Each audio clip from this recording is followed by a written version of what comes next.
जब सृष्टि अभी युवा थी और धर्म तथा अधर्म के बीच की रेखा बहुत कोमल हुआ करती थी। उस समय देवताओं और असुरों के बीच केवल युद्ध नहीं होता था, बल्कि समय, सत्य और संतुलन स्वयं संकट में पड़ जाते थे।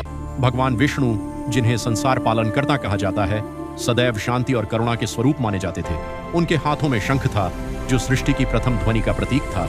गदा थी, जो धर्म की दृढ़ता दर्शाती थी, और पद्म था, जो निर्मलता और सृजन का चिन्ह था। पर एक समय ऐसा आया जब केवल शांति पर्याप्त नहीं रही। असुरों में एक ऐसा दैत्य उत्पन्न हुआ जो समय की गति को रोकने का वर पा चुका था।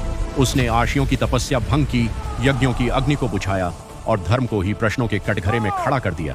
देवता ब्रह्मा के पास पहुंचे, ब्रह्मा शिव के पास गए और अंततः सभी भगवान विष्णु के चरणों में नतमस्तक हुए। विष्णु ने आंखें बंद की और क्षीर सागर में गहन ध्यान में लीन हो गए। तभी ब्रह्मांड की चेतना से एक दिव्य ऊर्जा प्रकट हुई, तेज, प्रकाशमान और घूमती हुई।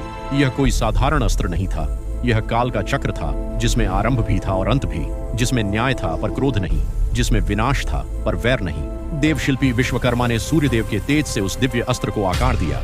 जब वह चक्र पूर्ण हुआ तो स्वयं नारायण ने कहा, यह अस्त्र क्रोध से नहीं चलेगा, यह केवल तब चलेगा जब धर्म अंतिम सांस ले रहा होगा। और तभी भगवान विष्णु ने उस चक्र को अपने हाथ में धारण किया।